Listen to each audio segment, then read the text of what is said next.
Tu es une ratée, Soline. Regarde-toi. Ce soir, c'est une réception pour des gens qui ont réussi. Pas pour les éboueurs. Voilà les mots exacts de mon frère, Amaury, alors qu'il me bloquait l'entrée de la villa familiale le soir du réveillon. Derrière lui, le sapin de 3 mètres scintillait de 1000 feux, une lumière dorée et chaleureuse qui semblait se moquer de moi, debout dans le froid glacial, les bras chargés de cadeaux hors de prix pour ses enfants. Ma mère ? Elle tenait sa coupe de champagne en cristal, elle a croisé mon regard, puis elle a simplement tiré le rideau de velours rouge. Comme si j'étais une tache sur le paysage immaculé de leur vie parfaite. Je n'ai pas crié.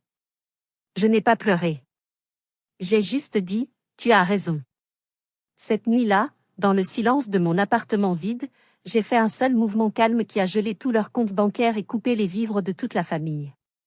Et au nouvel an, c'est lui qui frappait à ma porte, en larmes, suppliant pour sa vie. Restez avec moi, car vous devez savoir comment une ratée a mis à genoux une famille de gagnants. Avant de plonger dans les détails de cette nuit qui a changé ma vie, j'ai une petite curiosité. J'aimerais savoir d'où vous écoutez cette histoire incroyable. Est-ce que vous êtes à Paris, à Lyon, à Marseille, ou peut-être à l'étranger comme au Canada ou en Belgique? Et quelle heure est-il chez vous en ce moment? Dites-le moi dans les commentaires, j'adore voir à quel point notre communauté est vaste et connectée. Allez, c'est parti. J'aimais Noël. Sincèrement, profondément. J'aimais les lumières qui clignotent dans les rues grises de décembre, l'odeur de la cannelle et du vin chaud qui semble promettre que tout peut s'arranger, que les blessures de l'année peuvent cicatriser. C'était le seul jour de l'année où je pouvais prétendre que notre famille était normale. Que nous étions unis. Mais cette illusion s'est fissurée il y a des années, lentement, presque doucement, comme la glace qui craque sous vos pieds sur un lac gelé avant que vous n'entendiez le bruit fatal de la rupture. Il faut que vous compreniez le décor pour saisir la violence de la scène. Mes parents habitent ou plutôt habitaient une villa magnifique à Saint-Cloud, dans la banlieue huppée de l'ouest parisien. C'est le genre de maison avec une allée en gravier qui crisse sous les pneus, des colonnes en pierre et une porte d'entrée en chêne massif qui pèse le poids d'une petite voiture. Ce soir-là, la neige tombait à gros flocons, étouffant les bruits de la ville, rendant tout silencieux et presque magique. J'avais garé mon pick-up un peu cabossé derrière la Porsche Cayenne de mon frère. Rien que ce contraste résumait nos vies. Mon véhicule était un outil de travail, taché de boue, robuste, fiable. Le sien était un symbole de statut, brillant, immaculé, et surtout, loué à crédit. Je suis sortie, le froid mordant immédiatement mes joues. J'avais passé des semaines à choisir les cadeaux. Pour mes neveux, Léo et Tom, j'avais réussi à trouver les dernières consoles de jeux introuvables ailleurs. Pour ma belle-sœur Élodie, un sac à main de créateur qu'elle reluquait depuis 6 mois. Pour mes parents, des caisses de 20 millésimés. J'étais chargée comme une mule, mais mon cœur était léger. Je pensais bêtement que ce soir, l'effort suffirait.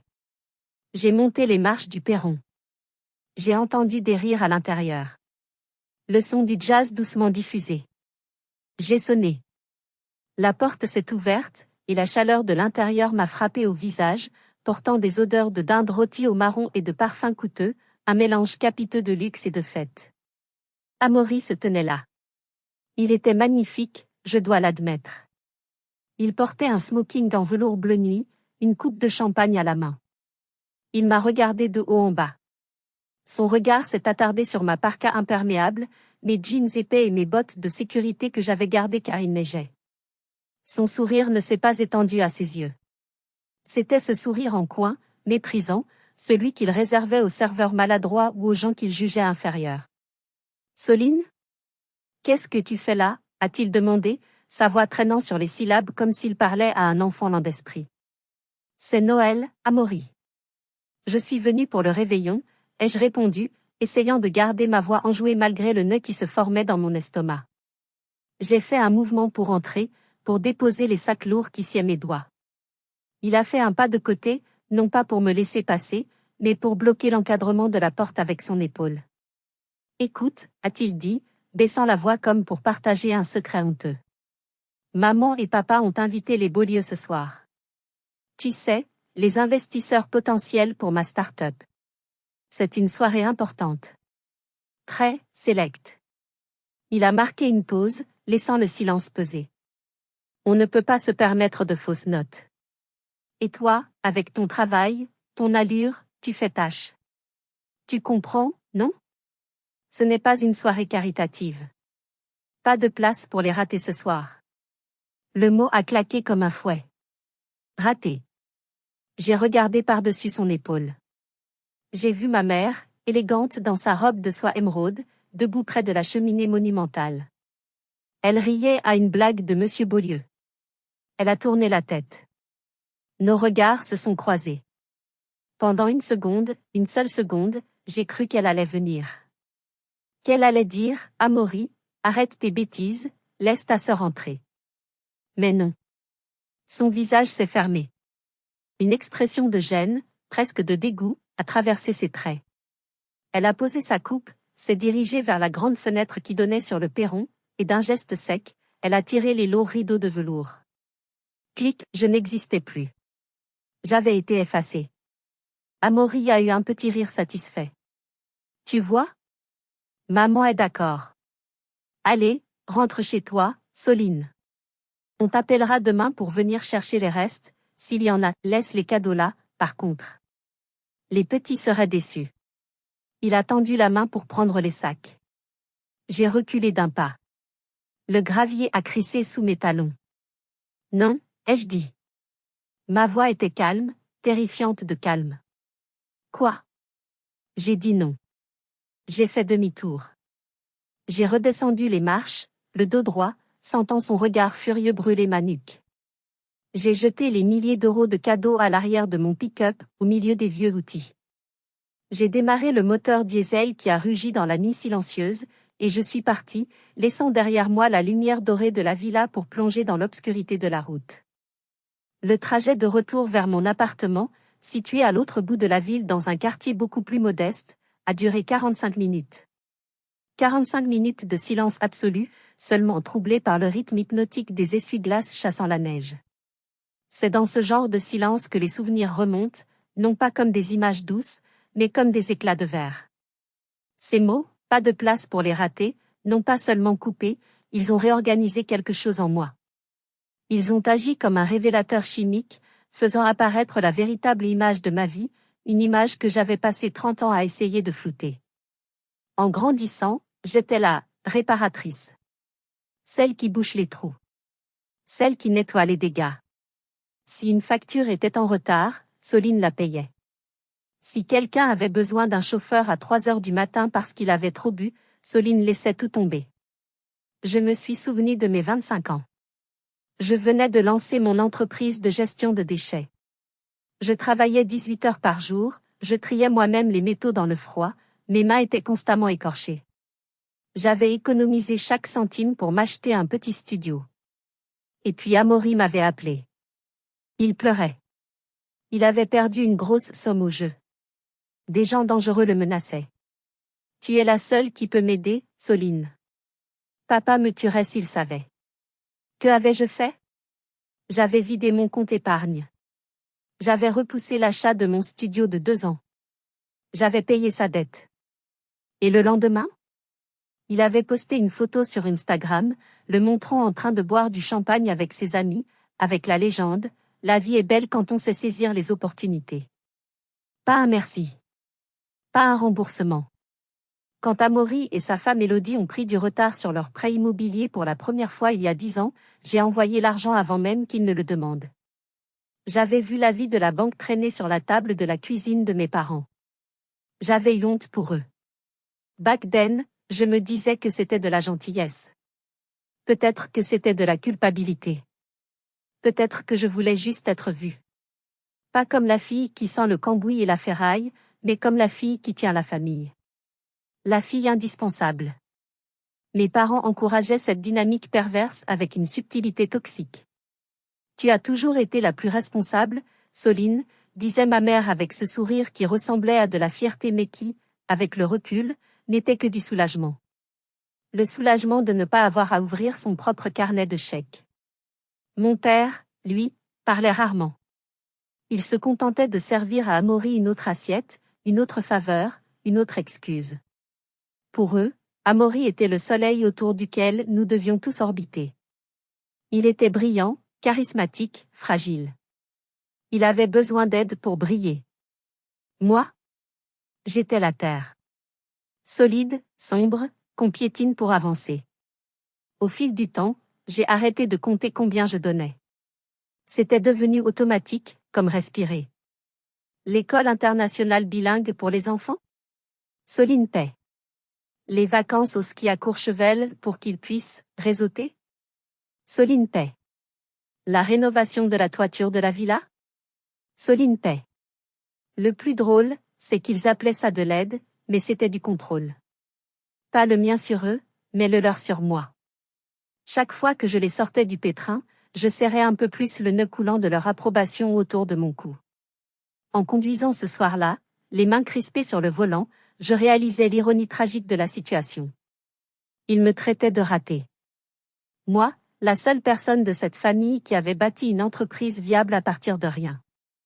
Moi, qui générait assez de cash flow pour entretenir leur train de vie de prince déchu. Amaury n'avait jamais tenu un emploi plus de 6 mois. Ces startups étaient des coquilles vides qui brûlaient l'argent des autres. Mais parce qu'il portait des costumes et parlait fort, il était le succès. Et parce que je portais des bottes et que je parlais peu, j'étais l'échec. Je suis arrivé devant mon immeuble. J'ai garé le pick-up. Je n'ai pas déchargé les cadeaux. Je les ai laissés là, dans le froid. Je suis monté chez moi. Mon appartement était sombre et silencieux. Pas de sapin. Pas de décoration. J'avais tout misé sur Noël chez eux. Je me suis assise sur mon canapé, dans le noir, regardant les lumières de la ville par la baie vitrée. Je ne pleurais pas. J'étais calme. Trop calme. C'était le calme de l'œil du cyclone. J'ai allumé la lampe de bureau. J'ai ouvert mon ordinateur portable. Et pour la première fois de ma vie, j'ai décidé de regarder la vérité en face, non pas avec mon cœur, mais avec les yeux d'une chef d'entreprise. J'ai ouvert un fichier Excel que je tenais à jour scrupuleusement pour ma comptabilité personnelle, mais que je n'avais jamais osé analyser sous l'angle de la dépense familiale. Je l'ai nommé, avec une ironie amère, le coût de l'amour. J'ai commencé à filtrer les dépenses des 12 derniers mois. Puis des 2 dernières années. Puis des 5 dernières années. Ce que j'ai vu m'a coupé le souffle plus sûrement qu'un coup de poing dans l'estomac. Janvier, frais d'inscription école Léo et Tom 4 000 €. Février, réparation fuite d'eau villa par an, urgence, 2 800 €. Mars, prêt, pour le lancement du site web d'Amaury, jamais remboursé, 12 000 €. Avril, vacances de Pâques pour Élodie et les enfants, ils sont épuisés, Soline, 3 500 €. Mai, loyer par an, mensuel, payé directement au propriétaire, 3 000 €. Juin, mensualité crédit bail Audi Q7 d'Amaury 1 200 €. Juillet. Août. Septembre. La liste défilait, interminable. Des colonnes de chiffres qui s'additionnaient pour former une somme vertigineuse. Mon écriture sur les relevés bancaires ressemblait à celle d'une étrangère, une tentative désespérée d'acheter une place à leur table. J'ai tracé chaque ligne avec mon doigt sur l'écran, réalisant à quel point ma vie était enroulée autour du confort d'Amaury. Chaque paiement d'urgence pour eux avait grignoté mes propres rêves. J'avais repoussé mes voyages. Je conduisais un véhicule de 5 ans. J'habitais un appartement confortable mais modeste, alors que vivais dans le luxe absolu. Et puis, au bas de la colonne, le total annuel s'est affiché en gras. 102 000 €. 102 000 €. En une seule année. Sur 5 ans, j'avais dépensé plus d'un demi-million d'euros pour eux. J'aurais pu acheter une maison. J'aurais pu investir. J'aurais pu faire le tour du monde 10 fois. Au lieu de cela, j'avais acheté leur mépris. Pendant que je fixais l'écran, mon téléphone a vibré. Une notification de ma banque. Alerte transaction, le Maurice, restaurant gastronomique, 850 €. Je l'ai fixé, incrédule. 23h45, ils étaient en train de payer l'addition du réveillon. Ils avaient utilisé la carte de crédit, d'urgence, que j'avais laissée à ma mère, pour les médicaments et les imprévus médicaux, pour payer leur dîner de luxe, le soir même où il m'avait chassé comme un chien. Il célébrait Noël avec mon argent, en riant probablement de la « ratée » qui finançait le champagne qu'il buvait. C'était le moment de bascule. Le déclic. Quelque chose s'est brisé en moi. Mais ce n'était pas une cassure de fragilité. C'était un déverrouillage. Comme une serrure rouillée qui cède enfin. Ce n'était pas de la colère chaude et impulsive. C'était froid. C'était de l'épuisement. Le genre d'épuisement qui survient quand vous comprenez enfin les règles d'un jeu auquel vous n'avez jamais accepté de jouer, et que vous décidez de renverser l'échiquier. Je me suis levée et je suis allée me faire un café. Noir, fort, sans sucre. Je suis revenue devant l'écran. Je veux faire une pause ici et vous poser une question très sérieuse. Mettez-vous à ma place un instant. Vous voyez ce chiffre, 102 000 €.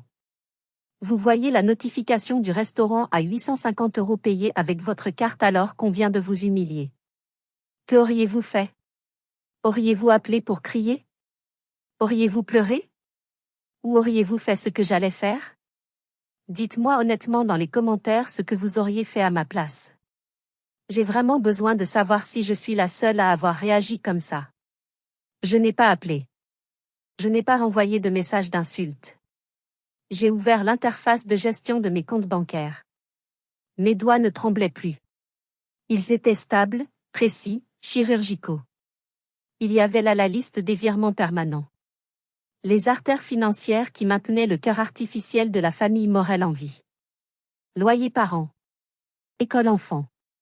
Crédit auto Amaury. Carte Goldmer. Carte supplémentaire Elodie. J'ai cliqué sur le premier. Annuler le virement permanent. Une boîte de dialogue est apparue. Êtes-vous sûr de vouloir annuler ce paiement récurrent?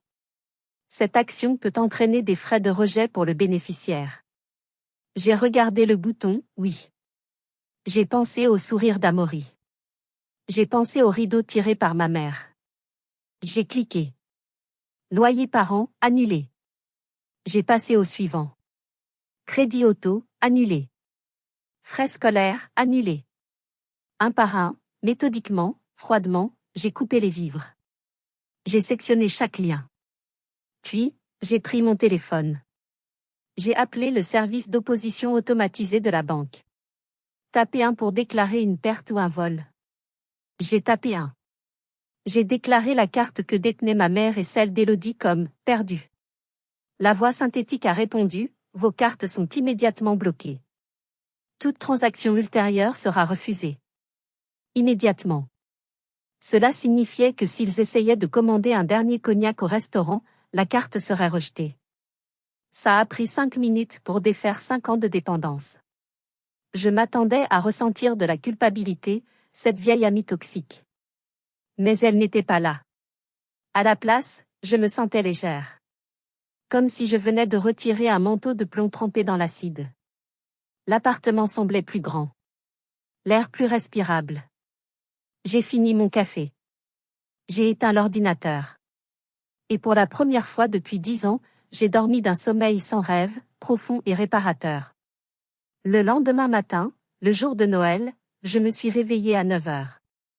Le soleil brillait sur la neige, une lumière crue et honnête. J'ai traîné en pyjama, j'ai mangé des tartines sans me presser. D'habitude, le matin de Noël, j'étais déjà chez mes parents à 7 heures pour aider à ranger le désordre de la veille, faire la vaisselle, préparer le brunch. Aujourd'hui, le silence était mon seul compagnon, et il était délicieux. Vers midi, j'avais emballé tous les cadeaux de Noël qui étaient restés dans le pick-up. Je les ai montés et mis dans des cartons de stockage. Je ne les ai pas jetés. Je ne pouvais pas encore les regarder, ni les rendre. Chaque ruban, chaque étiquette ressemblait à une preuve d'un crime que j'avais commis contre moi-même. À 14h30, mon téléphone a vibré. Un message d'Amaury. Tu aurais au moins pu déposer les cadeaux. Les enfants attendent. Tu es vraiment égoïste. On a dû leur dire que le Père Noël avait eu un accident de traîneau. J'ai fixé le message. Égoïste. Le mot favori des parasites quand l'autre arrête de se laisser manger. Il essayait de me faire culpabiliser en utilisant les enfants.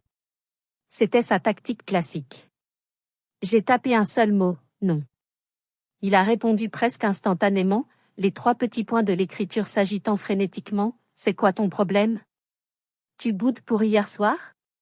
Grandis un peu. Maman est déçue. Mes doigts ont plané au-dessus de l'écran. J'avais envie de lui hurler la vérité. De lui dire que la fête était finie. Mais je me suis retenue. Le silence est une arme bien plus cruelle que les mots. Laisse-le se demander. Laisse-le ressentir, pour une fois, l'incertitude. Je n'ai pas répondu. J'ai posé le téléphone face contre table. Les 2 jours qui ont suivi ont été d'une étrangeté absolue. Le monde extérieur reprenait son rythme. Je suis allé travailler le 26 décembre. Mes employés, des gars robustes qui conduisent mes camions et trient le métal, m'ont accueilli avec des sourires chaleureux.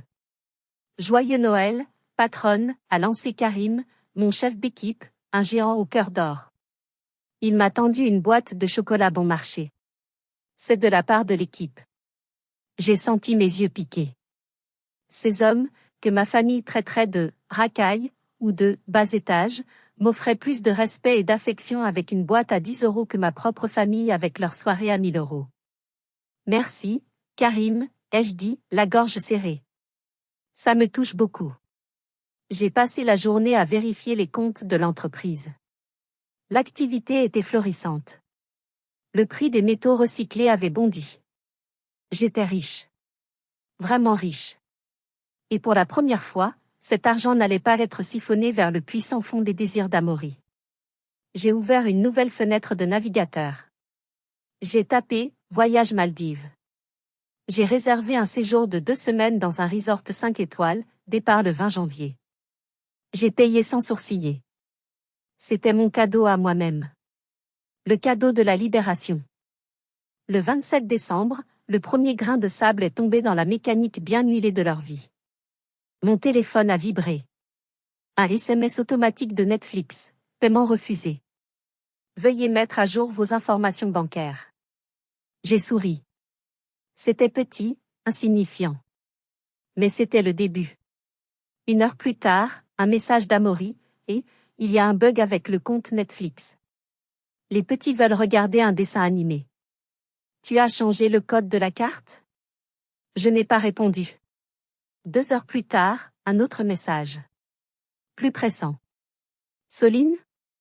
Maman est à la pharmacie. Sa carte ne passe pas. Elle est super gênée devant le pharmacien. Règle ça vite. Je n'ai toujours pas répondu. J'ai imaginé ma mère, avec son manteau de fourrure, devoir fouiller dans son sac pour trouver sa propre carte bleue, celle qu'elle n'utilisait jamais, ou pire, devoir reposer ses crèmes de beauté. La petite satisfaction que j'ai ressentie était mesquine, je l'avoue. Mais elle était aussi douce que du miel. Le matin du 28 décembre, le barrage a cédé. Jusqu'ici, c'était des inconvénients mineurs. Netflix, une pharmacie.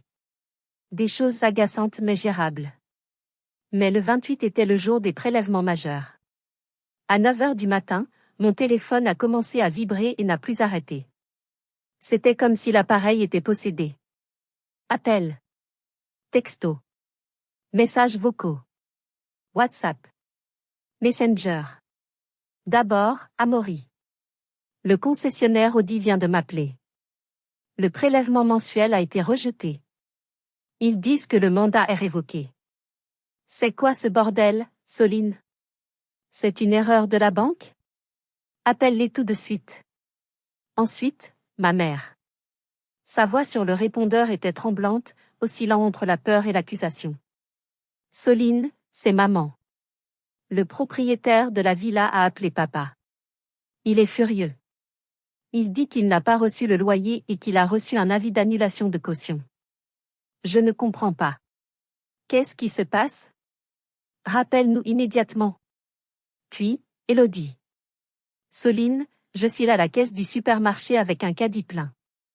La carte est refusée. Motif, carte volée. Je suis morte de honte. Tout le monde me regarde. Qu'est-ce que je dois faire? Je regardais les notifications s'empiler les unes sur les autres sur mon écran verrouillé, comme un jeu de Tetris de la catastrophe. C'était fascinant. En moins de 48 heures, leur monde de luxe et d'insouciance s'effondrait parce que j'avais simplement retiré ma main. C'était la preuve absolue que ma valeur à leurs yeux avait toujours été mesurée en euros. Pas un seul message ne demandait « Comment vas-tu » ou « Est-ce que tu es malade ?» Non. C'était toujours « L'argent est bloqué. Répare ça. » À midi, le ton a changé. La panique a laissé place à la colère. Amaury m'a laissé un message vocal que j'ai écouté en haut-parleur dans mon bureau, fenêtre fermée. Sa voix était rauque, déformée par la rage. Je sais que tu lis mes messages. Tu joues à quoi, petite conne? Tu crois que c'est drôle? Tu mets la famille en danger. Si tu ne remets pas l'argent sur les comptes d'ici ce soir, je viens te chercher. Tu m'entends? Tu es égoïste, tu as toujours été jalouse de nous.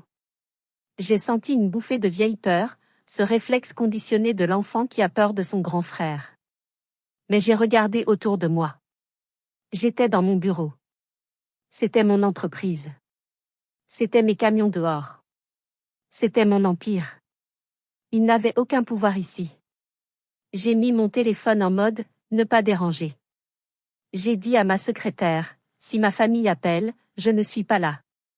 S'ils viennent, tu n'ouvres pas ». Elle a hoché la tête, les yeux ronds, mais elle a compris.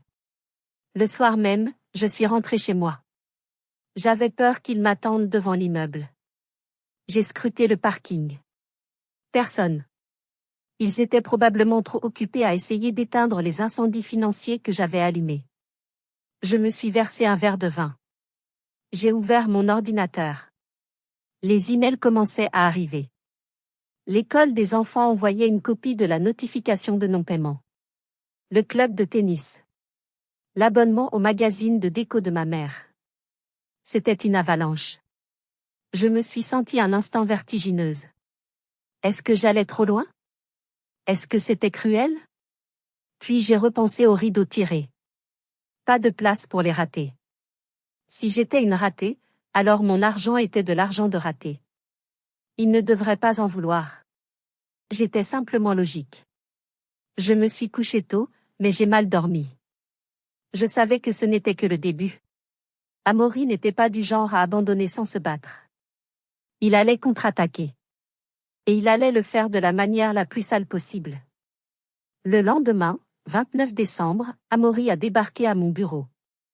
Il était 10 heures du matin.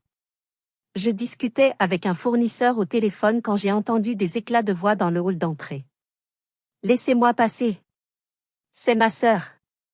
Je veux la voir. » C'était la voix d'Amaury, mais une octave plus haut que d'habitude, stridente et hystérique. J'ai raccroché. Je vous rappelle. Je me suis levée et je suis sortie de mon bureau. La scène était pathétique.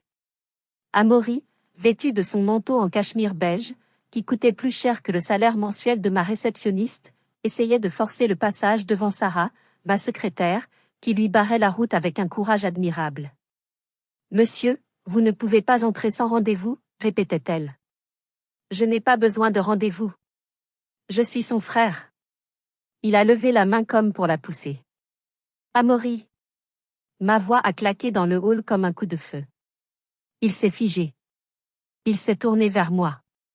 Son visage était rouge, tacheté de plaques de colère, ses cheveux en bataille. Il avait l'air d'un homme qui n'avait pas dormi depuis 2 jours. « Ah, te voilà. Tu te caches ?» Il a marché vers moi d'un pas menaçant. Karim, qui était en train de remplir des papiers à un bureau voisin, s'est levé lentement. Il fait un M90 et 110 kilos de muscles. Il s'est interposé calmement entre Amaury et moi. « Un problème, patronne ?» a demandé Karim de sa voix grave. Amaury s'est arrêté net, intimidé par la masse physique de Karim. Il a reculé d'un pas, rajustant son écharpe nerveusement. Je dois parler à ma sœur. En privé. Karim, ça va, ai-je dit. Laisse-nous. Mais reste pas loin. J'ai ouvert la porte vitrée qui donnait sur le parking extérieur. Dehors, Amaury. Je ne veux pas que tu fasses une scène devant mes employés. Une fois dehors, dans l'air glacial, il a explosé. Tu te prends pour qui? Tu as bloqué les cartes. Tu as annulé les virements. Le propriétaire a envoyé un huissier ce matin. Un huissier, Soline. Chez maman et papa. Tu te rends compte de l'humiliation? Je l'ai regardé, impassible. C'est ce qui arrive quand on ne paie pas son loyer, Amaury. Mais c'est toi qui le paies. C'est ton rôle. Mon rôle? J'ai ri jaune. Depuis quand c'est mon rôle de payer le loyer de parents qui me ferment la porte au nez? Depuis quand c'est mon rôle de payer ton Audi alors que tu me traites de raté? Il a balayé l'air de la main, comme si mes arguments étaient des mouches agaçantes. C'était une soirée.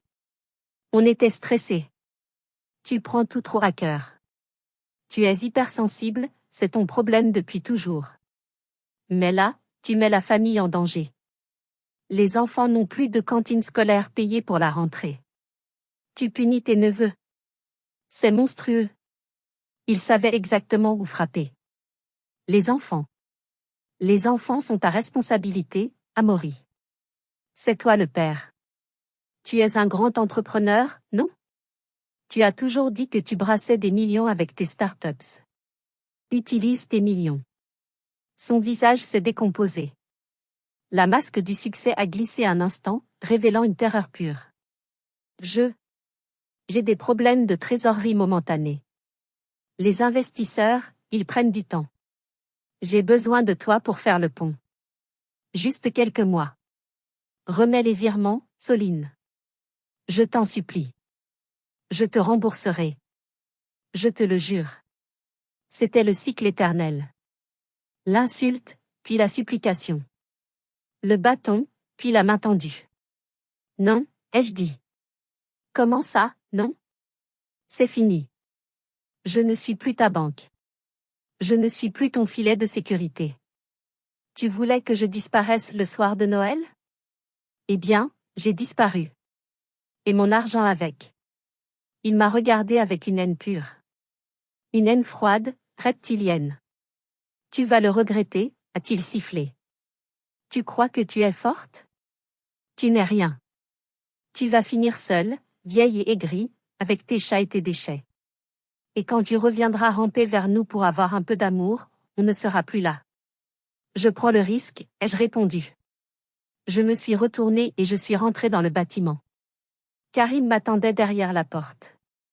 Il m'a fait un petit clin d'œil rassurant. J'ai regardé Amaury remonter dans sa voiture qu'il allait bientôt perdre et démarrer en faisant crisser les pneus. Je tremblais. Mes mains tremblaient. Mais je ne pleurais pas. J'avais tenu bon. Je pensais que la prochaine attaque viendrait de mes parents. Une lettre de culpabilisation, peut-être une visite surprise de ma mère en pleurs. Mais je me trompais. L'attaque suivante n'en était pas une. C'était une reddition. 3 jours après la visite d'Amaury, le 1er janvier au soir, on a sonné à l'interphone de mon appartement. J'ai regardé l'écran. C'était Élodie. Ma belle-sœur. Elle était seule. Elle ne portait pas son maquillage habituel impeccable. Ses cheveux étaient tirés en une queue de cheval négligée. Elle avait l'air brisé. J'ai hésité. Était-ce un piège? Amaury l'avait-il envoyé pour m'attendrir? J'ai appuyé sur le bouton. Monte. Quand j'ai ouvert la porte, elle était là, serrant son sac à main contre elle comme un bouclier. Ses yeux étaient rouges et gonflés. Soline. Je suis désolée de venir comme ça. Je ne savais pas où aller. Sa voix était un murmure. Je me suis écartée. Entre, Élodie. Elle est entrée dans mon salon. Elle a regardé autour d'elle, comme si elle découvrait mon appartement pour la première fois. C'était peut-être le cas. Il venait rarement chez moi. C'est calme ici, a-t-elle dit. Je l'ai fait asseoir sur le canapé. Je lui ai préparé un thé. Les gestes automatiques de l'hospitalité, même en temps de guerre. Elle a pris la tasse, ses mains tremblaient tellement que la porcelaine cliquetait contre la soucoupe. Amaury m'a dit des choses horribles sur toi, a-t-elle commencé, fixant le liquide sombre. Il a dit que tu avais piraté nos comptes par jalousie. Que tu avais bloqué l'argent de l'entreprise par pure méchanceté. Elle a levé les yeux vers moi. Mais hier, je suis allée à la banque. J'ai demandé à voir les relevés. Pas ce qu'Amaury me montre. Les vrais. Je me suis assise en face d'elle. Et qu'est-ce que tu as vu? Elle a posé la tasse. Elle a sorti une enveloppe pliée de son sac. J'ai vu que la carte que j'utilise depuis 5 ans est à ton nom. J'ai vu que les virements pour l'école des garçons viennent de ton compte personnel. J'ai vu que le loyer de la maison de tes parents, c'est toi. Elle a éclaté en sanglots. Un pleurlet, bruyant, celui de quelqu'un dont la réalité vient de s'effondrer. Je ne savais pas, Soline. Je te le jure. Je ne savais pas. Amaury m'a toujours dit que c'était son argent. Ses dividendes. Ses investissements qui rapportaient. Il me disait, ma sœur gère juste la paperasse pour moi. J'ai senti une vague de pitié. Elle était naïve, oui. Peut-être volontairement aveugle. Mais elle n'était pas méchante. C'était une victime collatérale de la mégalomanie de mon frère. Je te crois, ai-je dit doucement. Elle s'est mouchée dans un mouchoir en papier. Mais ce n'est pas le pire. Mon cœur s'est serré. Qu'est-ce qu'il y a de pire? Elle a déplié les papiers qu'elle avait apportés. C'étaient des relevés bancaires du compte joint qu'elle partageait avec Amaury, un compte que je renflouais régulièrement mais que je ne surveillais pas en détail, pensant que c'était pour les courses et les enfants. Regarde ça, a-t-elle pointé une ligne récurrente. Virement, SCI Les Fleurs, 1500 €. C'est quoi? Ai-je demandé. J'ai appelé le numéro associé au bénéficiaire. C'est une agence immobilière. C'est pour la location d'un appartement studio rue des Fleurs, à Paris. Elle a pris une grande inspiration tremblante. Je suis allée là-bas ce matin. J'ai sonné. Une femme a ouvert. Une gamine. 20 ans à peine. Elle m'a demandé si j'étais la sœur d'Amaury. Élodie a fermé les yeux, comme pour chasser l'image. Elle s'appelle Chloé. Elle m'a dit qu'Amaury est son bienfaiteur. Il lui paie l'appartement, ses cours de théâtre, ses vêtements.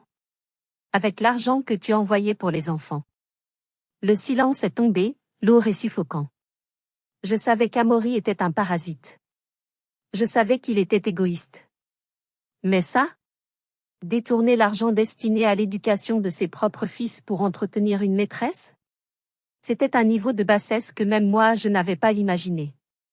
J'ai ressenti une colère froide, différente de celle de Noël.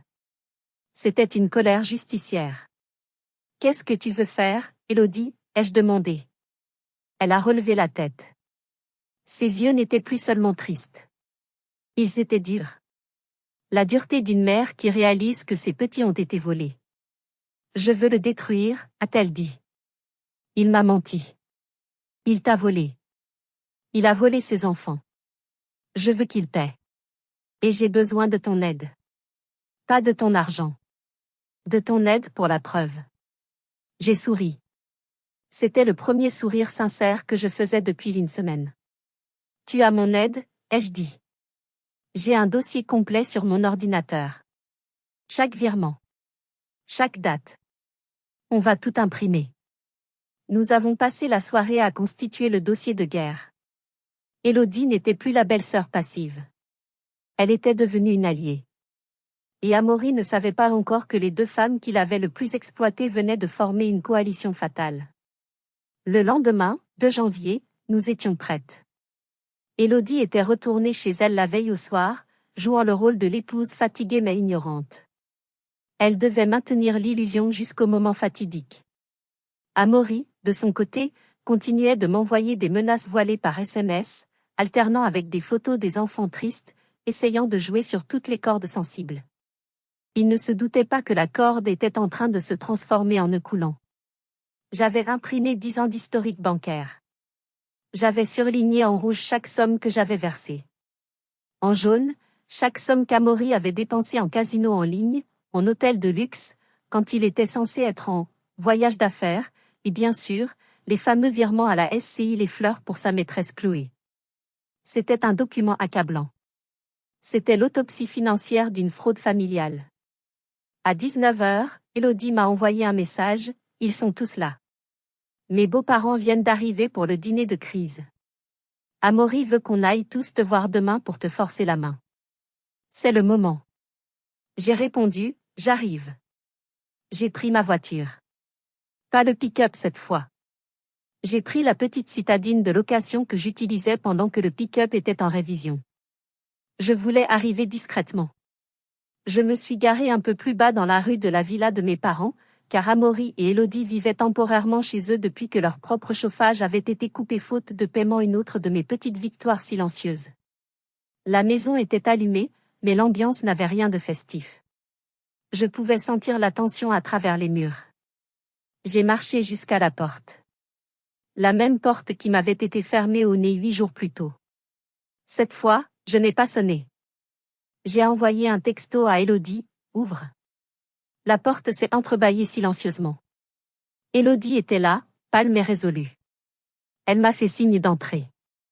J'ai entendu la voix de mon père dans le salon. On ne peut pas laisser faire ça. Il faut appeler un avocat. Soline a des obligations morales. On peut peut-être invoquer l'abus de faiblesse? Amaury a renchéri, exactement. Elle profite de notre détresse. C'est du chantage affectif. Je suis entré dans le salon. Le silence qui est tombé a été instantané et absolu. Ils étaient tous là, assis autour de la table basse encombrée de tasses de café et de papier. Ma mère, mon père, Amaury. Quand ils m'ont vu, Amaury a bondi sur ses pieds. Toi, tu oses venir ici après ce que tu as fait? Il a avancé vers moi, les poings serrés. Tu viens pour t'excuser? Tu as remis l'argent? Je suis resté planté au milieu de la pièce, mon dossier noir sous le bras. Je ne suis pas venu m'excuser, Amaury. Je suis venu apporter la facture. J'ai jeté le dossier sur la table. Il a atterri avec un bruit lourd. Matt, c'est quoi ça? A demandé ma mère, méfiante. C'est la vérité, a dit Élodie. Elle s'est levée du canapé où elle était assise et est venue se placer à côté de moi. Amaury a regardé sa femme, stupéfait. Élodie? Qu'est-ce que tu fais? Reviens t'asseoir. Non, a dit Élodie. Sa voix ne tremblait pas, je reste avec Soline. Amaury a regardé de l'une à l'autre, réalisant pour la première fois que le sol se dérobait sous ses pieds. Vous complotez contre moi? C'est ça? Ma propre femme et ma sœur? Ouvre le dossier, maman, ai-je dit. Ma mère, les mains tremblantes, a ouvert la chemise cartonnée. La première page était un tableau récapitulatif. Total versé par Soline Morel, 1 250 000 € sur 10 ans. Total détourné par Amaury Morel, 450 000 €. Qu'est-ce que c'est que ces mensonges? A hurlé Amaury, essayant d'arracher le dossier des mains de ma mère. Mais mon père l'a arrêté. Laisse-la lire, Amaury. Pour la première fois, la voix de mon père était ferme. Il avait vu les chiffres. Il commençait à comprendre. Page 12, maman, a dit Élodie. Regarde les bénéficiaires. Ma mère a tourné les pages. Elle a plissé les yeux. Chloé D. Loyer. Bijouterie Cartier. Voyage Venise. Elle a relevé la tête, confuse. Mais Amaury, tu m'as dit que tu étais à Venise pour une conférence tech? C'était une conférence, a menti Amaury, mais sa voix a craqué. Chloé, c'est mon assistante. Une assistante à qui tu paies de la lingerie fine et un loyer, a coupé Élodie. J'ai vu l'appartement, Amaury. J'ai parlé à la concierge. Le coup de grâce. Ma mère a laissé tomber le dossier. Elle a regardé son fils adoré, son prince, son génie. Et elle a vu, peut-être pour la première fois, le petit escroc minable qu'il était vraiment. La scène qui a suivi a été d'une violence psychologique inouïe.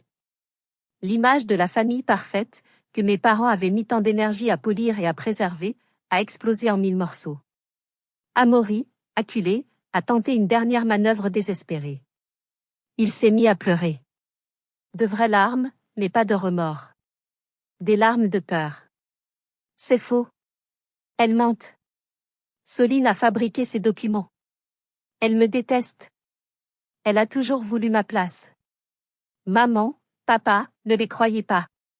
Il s'est jeté aux genoux de ma mère, agrippant sa jupe comme un enfant de 5 ans. C'était grotesque. Un homme de 40 ans, en costume, pleurnichant aux pieds de sa mère. Je m'attendais à ce que ma mère cède. Elle avait toujours cédé. Elle avait toujours excusé. Elle a levé la main. Elle a caressé les cheveux d'Amaury. Mon pauvre chéri, a-t-elle murmuré. J'ai senti mon estomac se retourner. Elle allait encore le choisir. Encore. Tu nous as tellement déçus, a-t-elle fini. Amaury s'est figé. Ma mère l'a repoussé doucement mais fermement. Elle s'est levée. Elle avait vieilli de 10 ans en 10 minutes.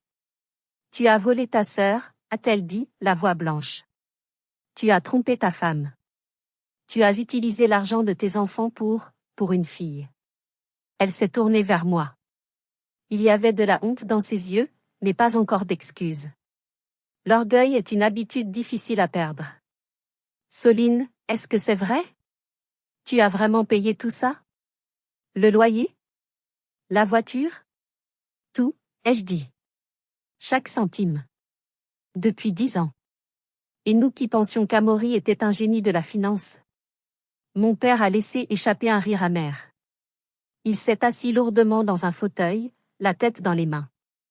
Amaury s'est relevé, le visage tordu de haine. Puisqu'il ne pouvait plus jouer la comédie, il a montré son vrai visage. Allez vous faire foutre, a-t-il hurlé. Vous êtes tous des nuls. Sans moi, cette famille n'est rien. C'est moi qui donne du style à cette maison. C'est moi qui ai les contacts. Vous croyez que Soline et ses poubelles vont vous faire briller en société? Il s'est tourné vers moi, l'écume aux lèvres. Tu as gagné, hein? Tu es contente? Tu as détruit la famille pour une petite vengeance de Noël. Bravo. Tu es une garce. Non, Amaury, ai-je répondu, sentant une paix immense m'envahir. Je n'ai rien détruit. J'ai juste allumé la lumière. Ce que tu vois, c'est la saleté qui était là depuis toujours. Je me suis tournée vers Élodie. Viens. On s'en va. Tu ne restes pas ici ce soir. Élodie a hoché la tête. Elle est allée chercher les enfants qui dormaient à l'étage. Amaury a essayé de lui barrer la route. Tu n'emmènes pas mes fils. Karim, que j'avais amené avec moi et qui attendait dans la voiture, a choisi ce moment pour sonner à la porte, comme convenu si je n'étais pas sortie après 30 minutes. La sonnette a fait sursauter tout le monde. C'est ma sécurité, ai-je dit.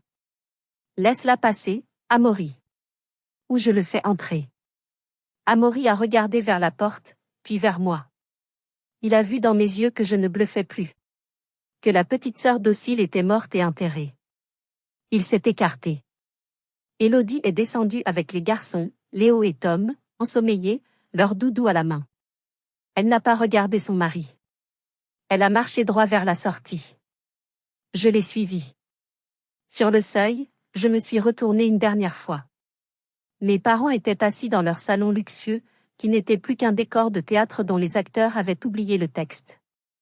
Amaury était debout au milieu, seul, minuscule dans son arrogance. Adieu, ai-je dit. J'ai fermé la porte. Pas brutalement. Doucement. Un clic définitif. Les semaines qui ont suivi ont été une cascade d'événements, un effet domino implacable. Une fois que le flux d'argent a été coupé, la réalité a frappé la famille Morel avec la force d'un train de marchandises. Janvier a été le mois des saisies. L'Audi Q7 d'Amaury a été récupéré par la société de leasing devant la villa. J'ai su par une connaissance commune qu'il avait essayé de négocier avec les dépanneurs, leur offrant sa montre, qui était une fausse, achetée avec mon argent mais pas assez chère pour être une vraie. Ils ont ri et ont embarqué la voiture. Sans voiture, et sans argent pour payer Chloé, sa maîtresse l'a quitté en moins de 48 heures. Elle a même vendu son histoire à un petit blog local, racontant comment un faux riche l'avait arnaqué. L'humiliation publique était totale. Février a été le mois de l'expulsion. Le propriétaire de la villa, n'ayant reçu ni loyer ni caution de ma part, a lancé la procédure. Mes parents, qui avaient toujours vécu au-dessus de leurs moyens, n'avaient aucune épargne. Rien. Ils avaient tout dépensé en apparence. Ils ont dû quitter Saint-Cloud. Ils ont trouvé un petit appartement au rez-de-chaussée dans une banlieue lointaine, près de la gare RER. Un endroit bruyant, gris, sans cheminée et sans allée de gravier. J'ai appris que ma mère avait dû vendre ses bijoux dont beaucoup étaient des cadeaux de ma part pour payer la caution du nouvel appartement. C'était une justice poétique. Et Élodie? Elle a emménagé temporairement dans mon appartement d'amis, un petit 2 pièces que je louais habituellement mais que j'ai libéré pour elle. Je lui ai prêté de l'argent pour un avocat. Un bon. Pas celui de la famille. Le divorce a été sanglant pour Amaury. Avec les preuves de détournement de fonds conjugaux et d'adultère, il a tout perdu. La garde des enfants, le peu de dignité qui lui restait.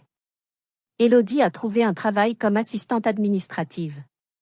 Ce n'est pas glamour, elle gagne le SMIC, mais elle m'a dit un jour, autour d'un café, « Soline, quand je paie mes courses avec ma propre carte, avec l'argent que j'ai gagné, je me sens plus riche que je ne l'ai jamais été avec Amaury. » J'étais fière d'elle. Elle s'était réveillée. Quant à moi, je suis partie aux Maldives comme prévu le 20 janvier. Pendant 2 semaines, j'ai coupé mon téléphone. J'ai nagé avec les tortues. J'ai lu des livres sur la plage. J'ai bu des cocktails en regardant le coucher de soleil sur l'océan Indien. Pour la première fois de ma vie, je ne me sentais responsable de personne. Je ne me demandais pas si le loyer de papa était payé ou si Amaury avait assez pour son essence. Je me sentais légère. J'étais seule, oui, mais je n'étais pas solitaire. J'étais en ma propre compagnie, et je découvrais que j'étais une personne plutôt agréable. À mon retour, j'ai trouvé une lettre dans ma boîte aux lettres. Une enveloppe simple, bon marché. L'écriture de ma mère. Je l'ai posée sur la table de la cuisine. J'ai hésité à l'ouvrir. Est-ce que c'était des insultes? Des supplications? Finalement, je l'ai ouverte. Elle contenait une seule feuille de papier ligné. Soline. Nous avons déménagé. C'est petit ici. Ton père est déprimé. Amaury vit sur notre canapé, il ne fait rien de ses journées. Nous n'avons plus rien. Tu as gagné. Si tu as encore un peu de pitié pour ta vieille mère, appelle-nous. On est toujours ta famille. J'ai relu la lettre. Tu as gagné. Même dans la défaite, elle voyait ça comme un combat, une compétition. Elle ne disait pas « je suis désolée ». Elle ne disait pas « merci pour les 10 ans ». Elle disait « tu as gagné, et donne-nous de l'argent ». J'ai pris un briquet. J'ai mis le feu au coin de la lettre. Je l'ai regardée brûler dans l'évier jusqu'à ce qu'elle ne soit plus que de la cendre noire. Je n'ai pas appelé. 6 mois ont passé. L'été est arrivé sur Paris, lourd et étouffant. Ma vie a pris un rythme nouveau, paisible. Mon entreprise a continué de croître. J'ai acheté un nouvel appartement, plus grand, avec une terrasse. J'ai commencé à sortir, à rencontrer des gens qui ne savaient rien de mon passé, qui m'aimaient pour mon humour sarcastique et ma passion pour mon travail. Un mardi soir, je faisais mes courses dans un hypermarché de la banlieue où mes parents avaient déménagé, je passais par là pour un chantier. Je poussais mon caddie dans le rayon des produits frais quand je l'ai vue. Ma mère. Elle était méconnaissable. Elle avait perdu du poids. Ses cheveux, autrefois teints d'un blond impeccable, montraient des racines grises de 5 centimètres. Elle ne portait pas de maquillage. Elle portait un vieux gilet informe et des chaussures de marche fatiguées. Elle regardait une barquette de viande hachée premier prix, la tournant et la retournant, hésitant sur le prix. Mon cœur a fait un bond dans ma poitrine. C'est physique, viscéral. C'est la femme qui m'a mise au monde. La voir ainsi, déchue, brisée, a réveillé en moi une pulsion violente de réparatrice. Je pouvais tout changer. Je pouvais sortir ma carte black. Je pouvais remplir son caddie. Je pouvais lui payer le coiffeur. Je pouvais lui redonner le sourire. J'ai fait un pas vers elle. Elle a levé les yeux. Elle m'a vu. Ses yeux se sont écarquillés. Une lueur a traversé son regard terne. C'était de l'espoir. Mais c'était un espoir prédateur. Elle a vu la Soline d'avant. La Soline carnet de chèques. Elle a ouvert la bouche. Ses lèvres ont tremblé. Elle a fait un petit pas vers moi, tendant une main hésitante.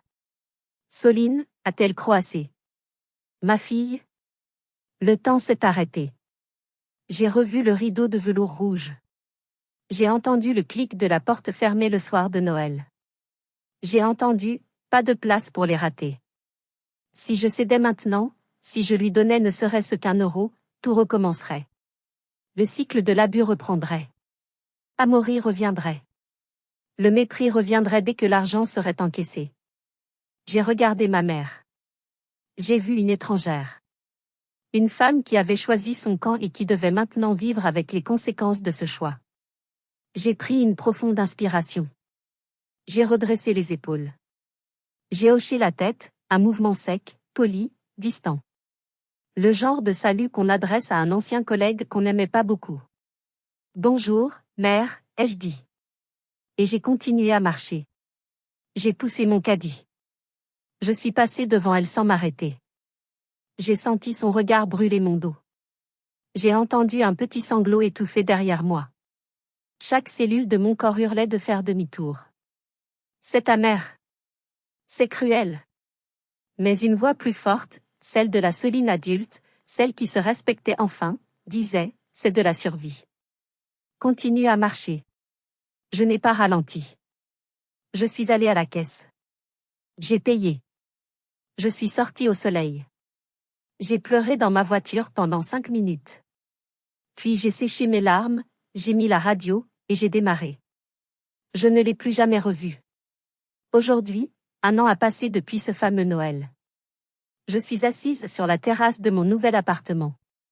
Il y a un petit sapin dans le coin, décoré simplement. Pas de dorures excessives. Juste des lumières douces. Élodie est là, dans la cuisine. Elle prépare le dîner. Les enfants, Léo et Tom, jouent sur le tapis. Ils rient. Ils ont l'air heureux, détendus. Ils ne portent pas de vêtements de marque, mais ils sont aimés. Amaury a disparu de la circulation. La dernière rumeur dit qu'il a quitté la région, fuyant ses dettes, et qu'il essaie de monter une arnaque aux crypto-monnaies dans le sud de la France. Je ne cherche pas à savoir. Il appartient au passé. Je regarde la neige tomber sur Paris. On m'a traité de raté. On m'a dit que je n'avais pas ma place. Mais en regardant autour de moi, je réalise que j'ai réussi la seule chose qui compte vraiment. J'ai réussi à briser le cycle. J'ai réussi à sauver ces 2 petits garçons de l'influence toxique de leur père et de leurs grands-parents. J'ai réussi à me sauver moi-même. La vengeance n'a pas besoin d'être bruyante. Elle n'a pas besoin de cris ou de violence. La meilleure vengeance, la plus dévastatrice et la plus complète, c'est de retirer votre lumière à ceux qui ne faisaient que la refléter, et de les laisser dans l'obscurité qu'ils méritent. J'ai coupé les vivres, et ils se sont effondrés. J'ai gardé mon énergie, et j'ai fleuri. Je lève mon verre de vin vers la nuit étoilée. À la famille qu'on choisit. Et au courage de quitter celle qui nous détruit. Joyeux Noël à tous les ratés qui portent le monde sur leurs épaules. Il est temps de poser le fardeau. Merci infiniment d'avoir écouté mon histoire jusqu'au bout. C'était difficile de revivre tout ça, mais je pense que c'était nécessaire. Si cette histoire a résonné en vous, si vous avez ressenti cette boule au ventre en pensant à votre propre famille, ou si vous avez simplement aimé voir la justice triompher, j'ai une dernière faveur à vous demander. Mettez un énorme « j'aime » sur cette vidéo. Abonnez-vous à la chaîne pour ne pas rater les prochaines histoires, croyez-moi, on en a d'autres très fortes qui arrivent. Et surtout, laissez un commentaire. Racontez-moi votre moment de libération. Le moment où vous avez dit « non ». Je lirai tout. Prenez soin de vous. Vous valez plus que ce que l'on vous donne. À très bientôt.